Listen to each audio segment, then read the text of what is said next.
وبركاته. نحمده ونصلي على رسوله الكريم. أما بعد، فأعوذ بالله من الشيطان الرجيم. بسم الله الرحمن الرحيم. إذ يتلقى المتلقيان عن اليمين وعن الشمال قعيد ما يلفظ من قول إلا لديه رقيب عتيد. صدر محترم، بزرگان ملت، معزز و مکرم، اساتذہ اعظام، انسان کے جسم میں ایک چھوٹا سا عضو ہے جسے زبان کہا جاتا ہے. یہ دھننے میں گوشت کا معمولی ٹکڑا ہے مگر بہت اہم، بہت نرالا. اس سے کام بنتے بھی ہیں، بگڑتے بھی ہیں. اسی سے انسان میں ایک کام بھی ہوتا ہے، اسی سے بدنام بھی، اسی سے نیکوکار بھی، اسی سے گنہگار بھی، اسی سے خدا کا قریبی بھی، اسی سے خدا کا باغی بھی، اسی سے مومن بھی، اسی سے کافر بھی، اسی سے سب کا شہیدہ اور دلالا بھی، اسی سے سب سے دور سب کے لیے قابل نفرت بھی. زبان سے ہی آدمی مقام و مرتبہ پاتا ہے اور نگاہوں سے گرتا بھی ہے. زبان سے ہی لوگوں کی آنکھوں کا تالا بن جاتا ہے اور لوگوں کی نگاہوں میں کھٹکنے والا بھی. ایک زبان، اس کے ہزاروں کام جیسے ہلائی اور حرکت کی، وہی نتیجہ برآمد ہوا. زبان سے جھگڑے مٹائے بھی جاتے ہیں، زبان سے جھگڑے پہلے بھی کیے جاتے ہیں، زبان سے ہی دوست بنائے جاتے ہیں، زبان سے ہی دشمن بنائے جاتے ہیں.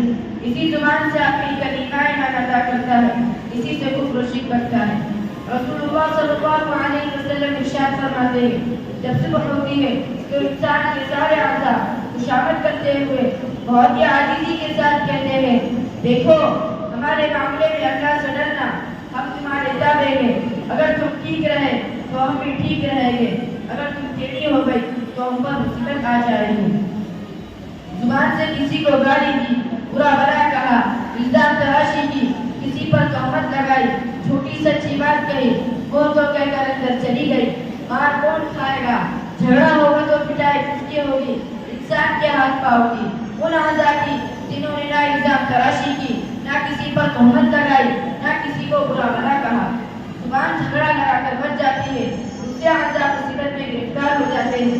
اسی لیے رسول اللہ صلی اللہ علیہ وسلم نے سفیان بن عبداللہ ثقفی رضی اللہ عنہ ایک مرتبہ زبان پکڑ کر بتایا تھا کہ سب سے خوفناک چیز زبان ہے.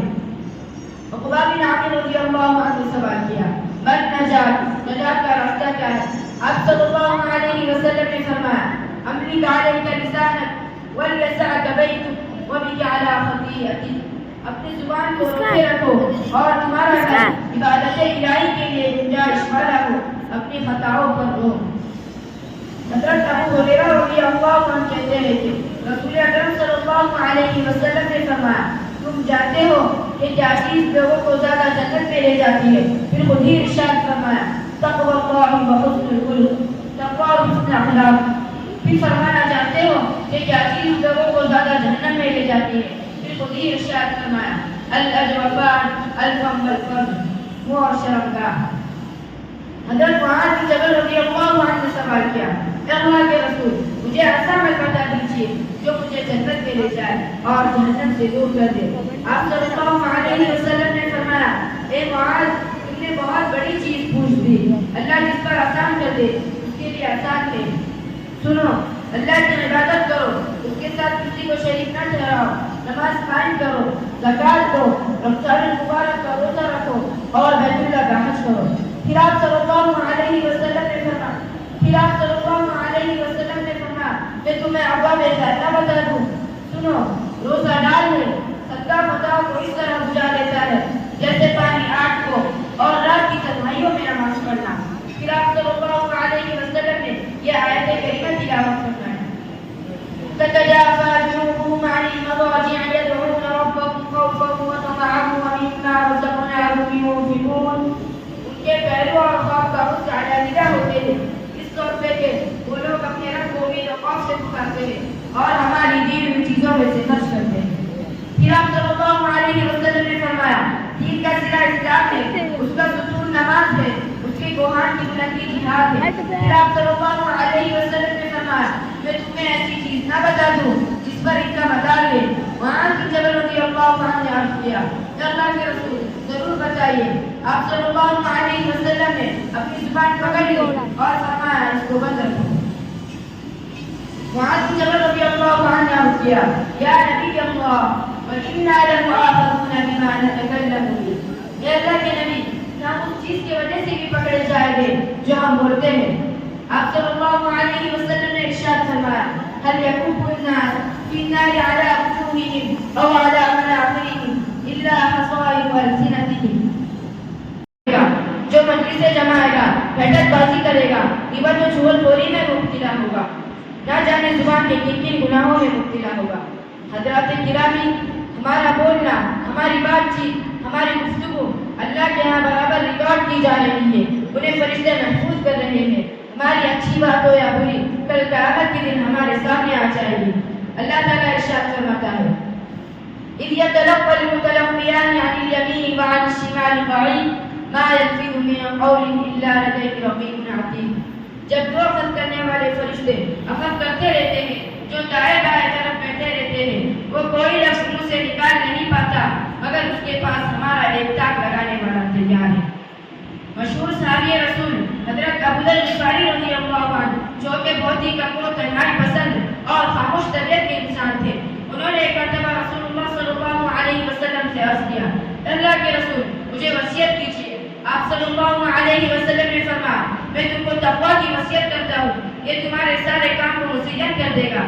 تلاوت قرآن مجید اور اللہ کا ذکر کرو، اس سے تمہارا ذکر آسمان میں ہوگا اور یہ چیزیں زمین میں تمہارے لیے نور بنے گی۔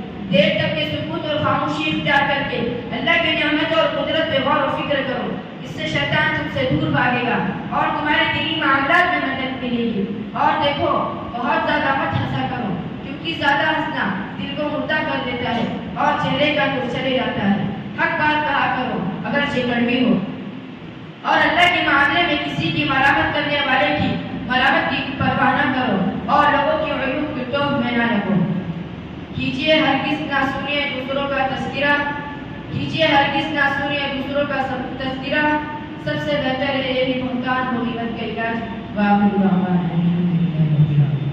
ماشاء اللہ، بہت عبداللہ ابن منیر انصاری زبان کی حفاظت کے عنوان سے آپ کو ہمیں بڑا اچھا پیغام دیا کہ زبان ہے تو جسم کا معمولی حصہ، لیکن ذرا پھسل جائے تو اس کی تباہ کاریاں بھی بہت ہیں۔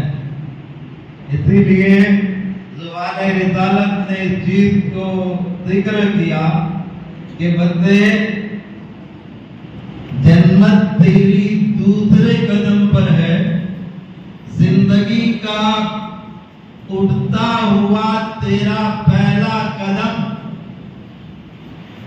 جہاں